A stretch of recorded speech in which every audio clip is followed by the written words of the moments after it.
Salut les amis, aujourd'hui je vais parler des nouveautés de maquillage, ma rubrique favorite et votre rubrique favorite. Ça y est, c'est le moment de filmer tout ce qui s'est passé du coup dans le mode de maquillage et je pense que ça fait depuis 3 semaines que je n'ai pas filmé cette vidéo. Comme je vous ai expliqué dans la vidéo où j'ai filmé ce look normalement, vous voyez cette vidéo là, Get Ready With Me, que j'ai filmé du coup précédemment dans la journée avant que vous voyez cette vidéo ici. En tout cas, j'ai filmé ce look. La seule chose qui a changé c'est le rouge à lèvres, j'ai juste changé le rouge à lèvres parce que j'ai filmé du coup les vidéos d'avant.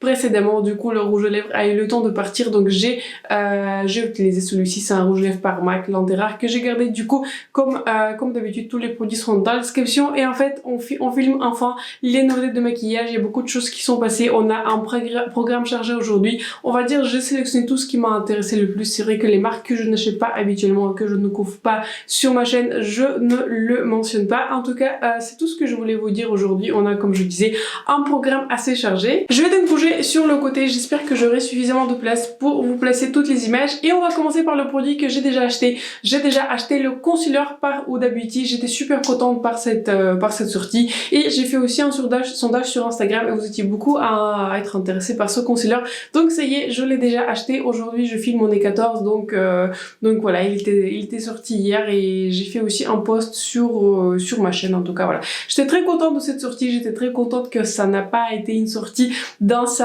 sous-marque, on va dire Glowish, parce que voilà, j'ai acheté un seul produit dans la marque Glowish et de tout ce que j'entends, voilà, c'est pas non plus la... Enfin, il y a des personnes qui semblent apprécier ces produits. Je vous avoue que voilà, moi j'ai testé juste un skin tint et pour le reste, voilà, ça... cette marque, enfin, cette sous-marque, voilà, ça me parle pas forcément et ça ne va pas forcément à beaucoup de personnes. J'ai beaucoup de mal en fait à comprendre pour qui la marque Glowish existe. Enfin, je sais pas, il y a des produits qui étaient assez discutables, on va dire, de toutes les revues que j'ai vues. Le seul produit qui me tente un tout petit peu c'est le bronzer, mais pour tout le reste voilà, je n'ai pas vu des revues extraordinaires. Ceci étant dit, j'étais super contente comme je disais que ça ait sorti dans la ligne de Huda Beauty. Et ce que j'ai aimé aussi c'est qu'en fait Huda nous propose, je vais mettre l'image ici, Huda nous propose du coup les correspondances, on va dire au niveau des teintes, quelle teinte il faut choisir. Bon, je n'ai pas choisi la teinte qui on va dire qui était proposée dans la table de correspondance parce qu'en fait dans le fond de teint de Huda Beauty, je suis dans la couleur 220N et du coup pour les deux teintes de concealer, ce qu'ils proposaient en fait c'était la teinte du coup qui était 2.3B, quelque chose comme ça, ou 2.7N. Donc voilà, j'étais en train de réfléchir. En fait, ce qui me gênait du coup dans la teinte 2.3B, ce que je pensais initialement acheter, c'est qu'en fait la lettre B dans le langage, on va dire, de Huda Beauty, ça correspond à un sous-ton qui est froid, qui est plutôt rosé, etc. Sur mon visage, on va dire, j'utilise occasionnellement des ombres paupières roses, etc., des blushes, etc. Ça me gêne pas. Mais tout ce qui concerne le teint, le concealer, la poudre, etc., je fuis vraiment, je fuis les sous-tons qui sont rosés parce que ça ne me convient pas du tout. Et c'est ce qui se voit le plus sur notre visage et c'est ce qui clash en fait avec mon sous-ton qui est un tout petit peu neutre, qui tend un tout petit peu vers un olive, etc. J'ai un sous-ton qui est assez complexe, mais de manière générale, j'ai tous les fonds de teint, on va dire, qui sont neutres ou un sous-ton olive. Enfin, les deux marchent pour moi aussi. Bon, ceci étant dit, je me suis dit qu'on va être en fait 2.N dans le concealer de Huda, ça serait un tout petit peu trop clair, donc je me suis tournée vers la teinte 2.5G en espérant que voilà, le sous-ton sera bon. En tout cas, je préfère de toute façon que le sous-ton du concealer soit bon. S'il est un tout petit peu trop clair, un tout petit peu trop foncé, je peux le corriger, mais si un sous-ton qui est rosé, franchement, je sais que ça n'irait pas du tout. C'est pour ça en fait, je n'ai pas acheté un 2.3B parce que voilà, je me suis dit que ça sera un tout petit peu trop rosé, peut-être éventuellement parce que voilà, je n'ai pas vu de revue sur ce concealer, je n'ai pas vu d'autres personnes que sur Instagram de faire de revues, etc. Et je ne sais pas, dites-moi si vous avez le même avis que moi. Je trouve qu'en fait, tous les comptes Instagram que Huda repose, toutes les revues de ce concealer que Huda a reposté, franchement, ça m'aide pas du tout. Déjà, ils disent pas quel temps tu l'utilises. En plus, il y a un gros filtre, déjà, vous voyez rien du tout si c'est un bon produit ou pas. Bon, de toute façon, pour moi, je savais que je voulais revoir ce concealer sur ma chaîne, donc pour moi, ça joue pas vraiment au niveau de la performance, etc. Mais je vous avoue que voilà, c'était très compliqué déjà de comprendre en fait quelle teinte utilise la personne sur Instagram et en plus si un sous-ton est bon, etc. Bon, de toute façon je trouve que déjà je fais vraiment pas confiance à tous les réels, etc., Instagram, etc. De toute façon, ce sont des vidéos tellement éditées et tellement filtrées que voilà, moi personnellement, je vois rien du tout.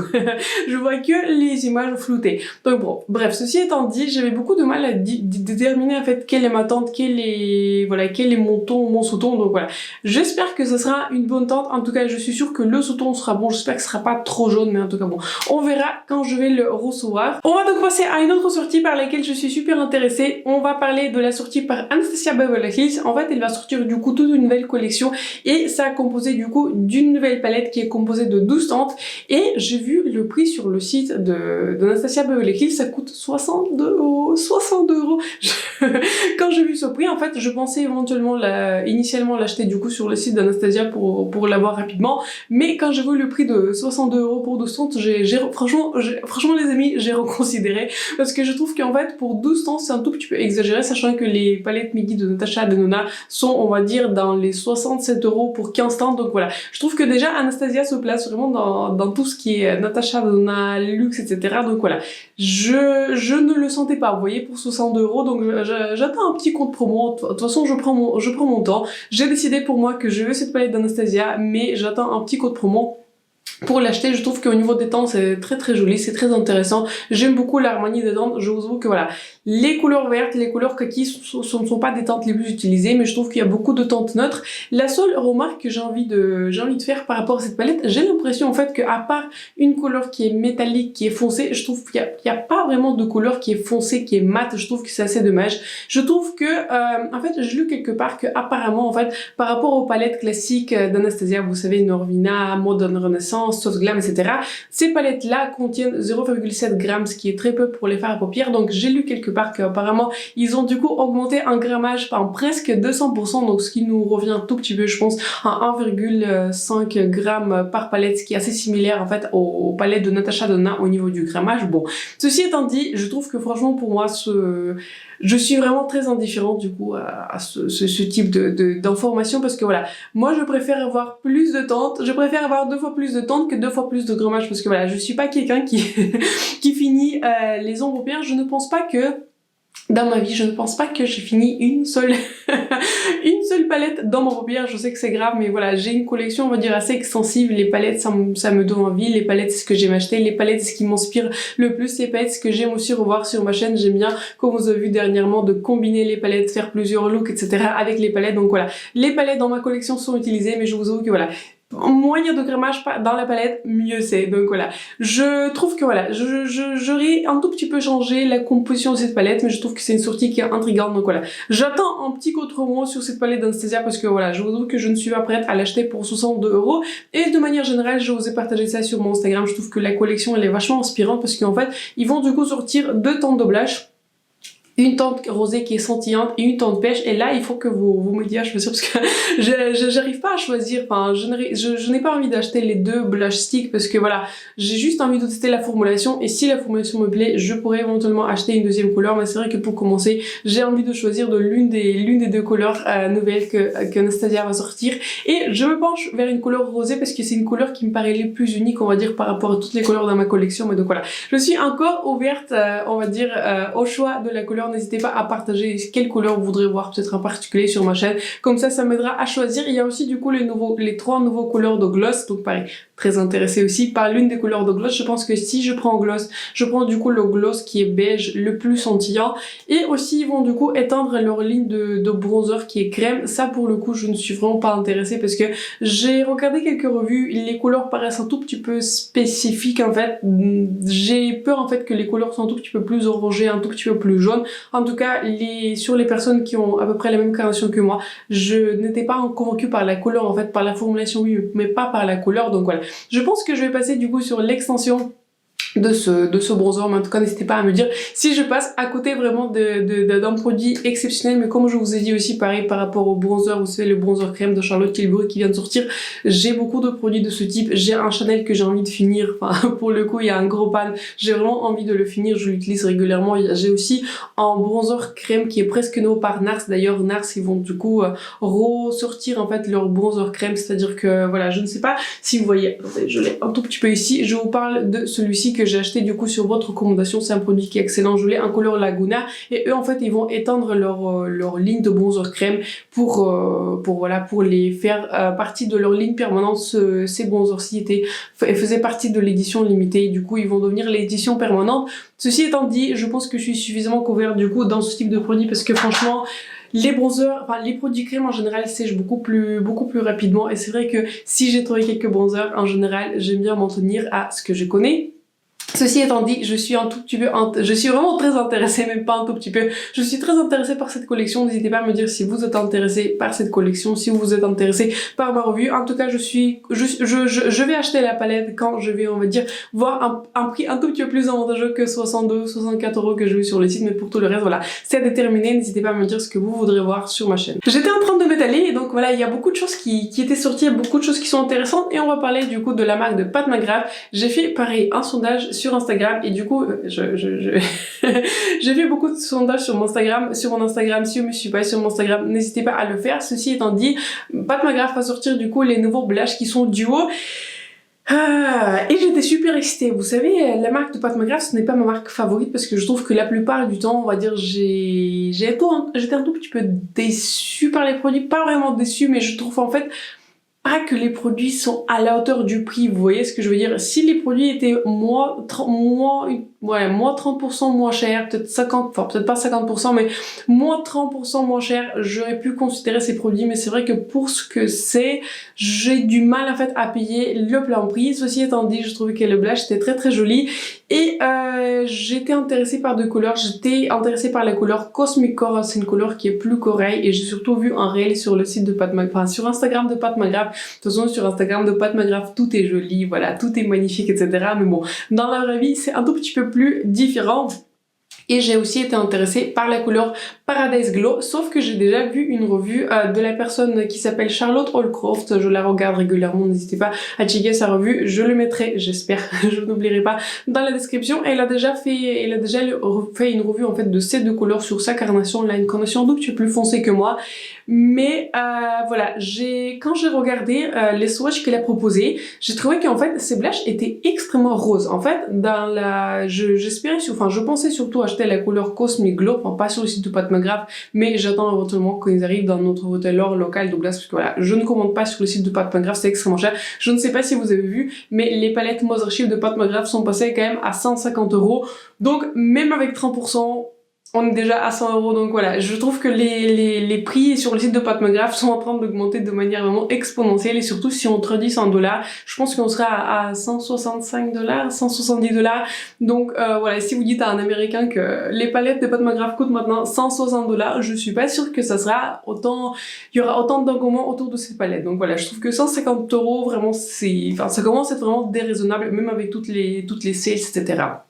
Donc voilà, je m'égare. En tout cas, j'étais très intéressée par ces blushes et voilà, quand j'ai vu les swatchs sur son compte, en fait, quand j'ai vu les swatchs dans ses vidéos, les blushes me paraissent énormément roses en fait et j'espérais vraiment que ces deux blushes seront un tout petit peu plus, on va dire, neutres, comme le blush que j'ai par Pat McGrath que j'ai mais que j'apprécie, c'est un très très bon blush, c'est pour ça que j'étais intéressée par ces blushes là. Mais quand j'ai vu du coup les swatchs de Coral Glow, Cosmic Coral, quelque chose comme ça, et le Paradise Glow a l'air en fait qui est rose tirant vers le rouge et le Cosmic Coral a l'air en fait vraiment très très rose. Donc voilà, je pensais vraiment acheter ce blush et je pensais justement acheter du coup la couleur Cosmic Coral, mais voilà, vu les swatchs, vraiment ces deux couleurs ne m'intéressent pas, surtout elle a comparé du coup au blush qui est plus neutre que j'ai par Pat McGrath et ça ne ressemble pas du tout vraiment à un blush qui est plus neutre, ce sont vraiment des blushes qui sont très très roses. Bon, de Pat McGrath on peut l'attendre parce que tout est rose en fait, elle est dans sa phase rose, donc voilà, on ne change pas, mais donc voilà,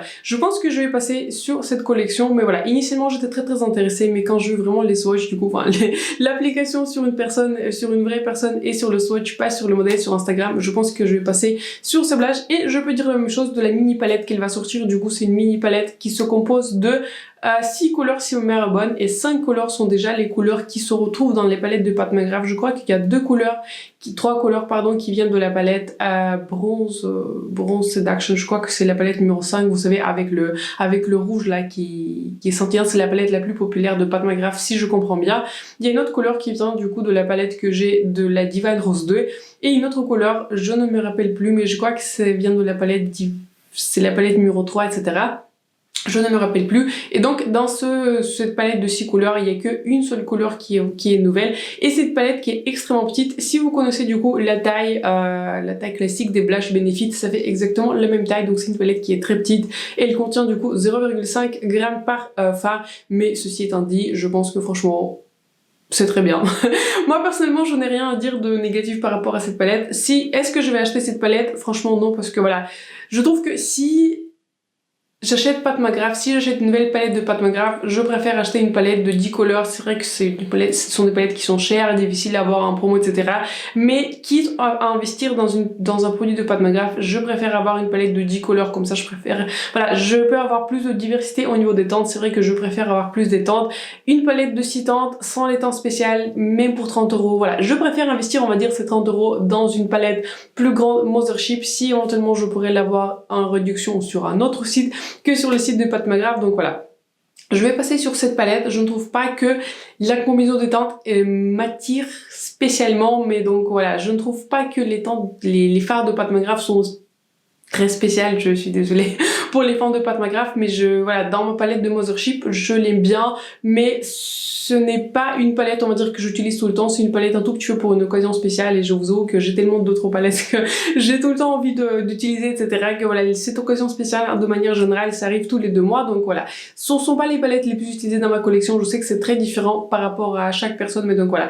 Je n'ai pas vraiment besoin des fards mat ou des fards métalliques par Pat McGrath. Je trouve que voilà, ce sont des bons produits, mais pas forcément qui valent le prix. Et je me répète encore, si je devais faire le choix, je préfère, on va dire, prendre ces 30 € de cette mini palette et investir dans une grande palette 10 couleurs Mothership. Mais donc voilà, sachez que ça existe. Je pense que ce serait intéressant du coup de faire connaissance de Pat McGrath avec cette palette-ci. Mais je me répète, si vous commencez à vous intéresser à Pat McGrath, je me répète, je pense que ça sera un meilleur investissement du coup d'investir dans une palette de 10 couleurs plutôt que voilà de chercher par-ci par-là des couleurs de Pat McGrath et puis finalement réinvestir du coup dans les palettes de 10 couleurs si vous aimez sa formulation. On va maintenant parler de la sortie par laquelle je pense tout le monde était déçu. On va bien sûr parler de la sortie de Natasha Denona, de son IGN sérum primer, etc. Bon. J'ai beaucoup de choses à dire sur cette sortie, et c'est une sortie qui était extrêmement décevante parce que...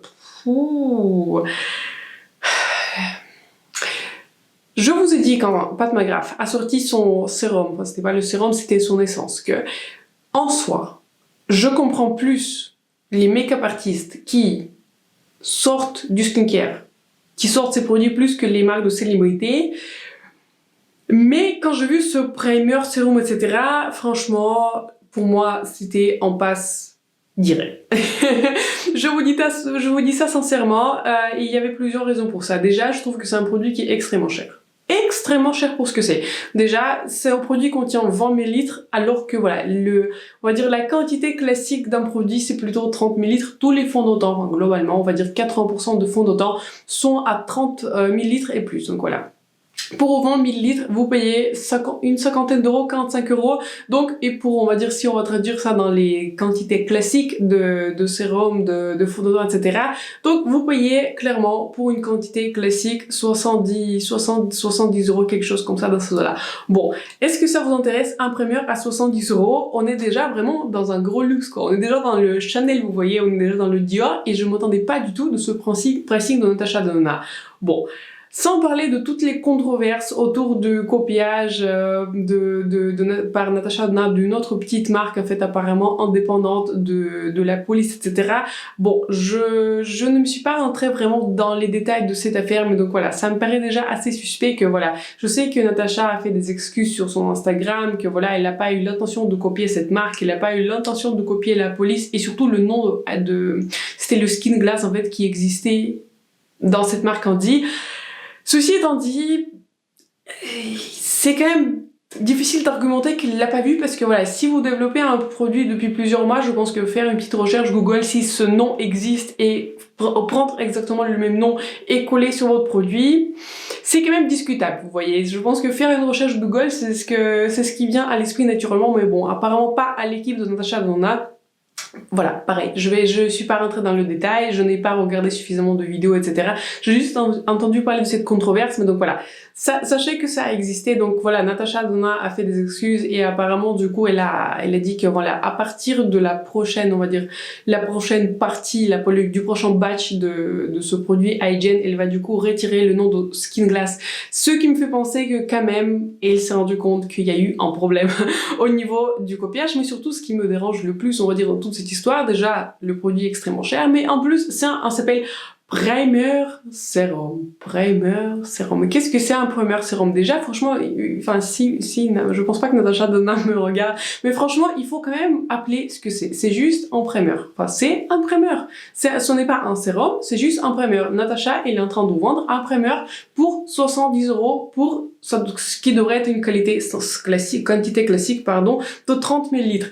Et, c'est un produit, voilà, c'est un primer qui est lumineux, c'est un primer qui existe dans toutes les marques, dans toutes les catégories de prix, et personnellement, je ne suis pas convaincue qu'il faut payer ce prix, on va dire le prix d'or, pour ce type de produit. Donc voilà. Je comprends que, peut-être, il y a un public pour ce type de produit, ce n'est clairement pas moi. Je ne suis pas quelqu'un qui revoit tous les produits de Natacha Donna. De toute façon, je revois pas les produits que pour des vues, on va dire. Si quelqu'un revoit ce produit, c'est clairement, voilà. Peut-être qu'ils sont pas convaincus par ce type de produit, mais donc voilà. Moi, je revois pas les produits pour des vues. Enfin, je préfère, on va dire, revoir les produits par lesquels je suis vraiment intéressée, qui peuvent ajouter quelque chose dans ma collection. Donc voilà. Je vais passer sur ces produits, non seulement à cause de toutes les controverses autour du nom, mais surtout que voilà, je ne suis pas prête à payer 45 € pour clairement ce qui est un primer qui est lumineux, parce que voilà, je trouve pas que ça donne quelque chose qu'au niveau du sérum, etc. Je trouve que vraiment, elle aurait dû nommer le primer. Pourquoi l'appeler le primer essence? Pourquoi s'attacher à cette tendance skincare? Déjà, en fait, c'est ça pour moi ce qu'elle a voulu faire. Si elle avait appelé ce produit un primer, qui l'aurait acheté pour 45 €? Je ne pense pas beaucoup de personnes, mais si vous l'appelez primer sérum, primer sérum, vous voyez, c'est déjà, on se dit tiens, c'est du skincare, mais en fait ce n'est pas vraiment du skincare, je dirais que c'est plus du maquillage. Bon, ceci étant dit, je vais passer sur cette sortie, on va attendre la prochaine palette de Natacha Donna. J'ai entendu qu'apparemment elle va sortir du coup une palette un tout petit peu plus colorée d'après les rumeurs que j'ai vues, mais en tout cas je n'ai pas vu des visuels, etc. Je ne sais pas du coup à quoi ça correspond, mais bon. J'ai entendu que c'est plutôt une palette qui est colorée, donc je vais voir ce qu'il va en sortir. Mais donc voilà, j'étais à titre personnel très déçue par cette sortie parce que je m'attendais à tout, sauf un produit skincare, et franchement pour moi, un produit skincare, bah, je passe mon tour. L'autre produit avec un nom qui est assez inconnu dont je voulais vraiment vous parler parce qu'il n'est pas encore disponible en Europe, je pense que vous pouvez le commander sur le site de Makeup by Mario pour le livrer vers l'Europe, mais en tout cas je ne l'ai personnellement pas fait, mais en tout cas je crois que c'est possible. Mario, c'est le make-up artiste de Kim Kardashian et il a sa propre marque du coup Makeup by Mario, et je suis très intéressée à tester cette marque, mais il a sorti du coup des nouveaux produits inconnus et il l'appelait un lumineur de peau et un perfecteur de peau. Vous savez, quand quelqu'un vous dit un perfecteur de peau, là, j'étais en train de regarder, je pense qu'on était tous à... Enfin, je sais pas si vous avez suivi un tout petit peu les vidéos sur ce produit, mais je pense qu'on était tous en train de regarder et se demander en fait qu'est-ce que c'est. Donc voilà, il a sorti deux produits pour 30 $, un qui est appelé perfecteur et l'un qui est appelé... voilà, enlumineur, donc voilà. Qu'est-ce que c'est? On ne sait pas. Les gens sur YouTube ont essayé de le tester dans plusieurs manières et collectivement on a compris qu'en fait il s'agit du coup d'un bronzer crème qui est assez léger, qui a peu de pigments, et d'un bronzer poudre en fait qu'ils combinent ensemble pour avoir un bronzer lumineux. Franchement, les marques s'il vous plaît, si c'est un bronzer, juste dites c'est un bronzer. Pourquoi dites que c'est un enlumineur, perfecteur de peau? Dites que c'est un bronzer, voilà. Moi, si je suis intéressée par un bronzer, je veux bien un bronzer. Si j'étais intéressée par une poudre lumineuse, bah, voilà, dites que c'est une poudre, voilà, il faut dire ce que c'est. Moi, j'ai l'impression qu'à un moment, vous voyez, les marques, ils se sont dit, ok, on vous a vendu le blush, on vous a vendu le fond de teint, on vous a vendu le concealer, on vous a vendu la poudre, qu'est-ce qu'on peut sortir encore comme nom? Donc voilà. Je vais passer sur cette sortie parce que j'ai vu déjà les revues, ça m'a pas trop convaincu que j'ai besoin d'avoir ces deux produits pour avoir un bronzer lumineux, sachant que voilà, je peux déjà, on va dire, achever ce type de résultat avec d'autres produits que j'ai dans ma collection, on va dire, ou juste acheter un bronzer lumineux, par exemple celui qui se vend pas vraiment en Europe, mais c'est le bronzer par Flower Beauty qui est très très bon. En fait, c'est un bronzer qui est lumineux. Vous pouvez essentiellement avoir à peu près le même résultat avec n'importe quel bronzer lumineux. Donc voilà, je vais passer sur cette sortie, mais en parlant des bronzers lumineux, je vais parler de la marque Fenty. Et Fenty a annoncé qu'ils vont du coup sortir deux bronzers qui sont lumineux et le produit m'intrigue. Je vais mettre les images ici. Ça a apparemment été révélé du coup pendant les journées Gold, enfin journées presse de Sephora, et je suis très intriguée par ce produit. Sachez que quand vous voyez cette vidéo, je vais repartir en week-end à Paris parce que j'ai un événement. Du coup, on part ensemble avec mon mari, avec mon fils. Du coup, un événement à Paris, etc. C'est un événement avec les anciens élèves de mon diplôme. Je voulais vraiment y aller, donc voilà. C'était pas un très bon timing au niveau de nos vacances et du coup avec un week-end parce qu'en fait on a déjà bouclé le week-end et après on a appris du coup qu'on part en vacances les 2 premières semaines de juin. Donc voilà, ça s'est pas très bien arrangé, comme ça on doit faire aller-retour 2 fois, mais bon c'est pas grave, je vais revenir à Paris. Je vais espérer que ce produit sera en magasin parce que je suis super excitée du coup de le swatcher et je suis vraiment très intéressée par ce produit parce que j'aime beaucoup les bronzers lumineux. Au niveau du prix, je crois que j'ai vu le prix de 42 $ et je crois que j'ai vu aussi 45 €, 40 € en fait, il faut que je check. Mais donc voilà, je trouve que c'est un produit qui est intéressant. Je l'ai vu sur le site de Sephora, il a disparu et je pense qu'il va réapparaître le 17 juin parce que je crois que j'ai vu sa date de sortie pour le 17 juin. En tout cas, je suis super intéressée par ce produit. J'aime beaucoup les produits lumineux, j'aime tout ce qui est lumineux, on va dire les fonds de teint lumineux, etc. Je trouve que c'est un produit qui est intéressant. Donc voilà, je trouve déjà c'est une meilleure idée que combiner les deux produits par Mario qui au total vont faire du coup 60 $. La dernière chose dont je voulais vous parler, c'est la marque de Haus Lab et du coup on a eu l'annonce dans la Sephora américaine de tous les produits que Haus Lab a proposé. Et donc je vais afficher ici les produits.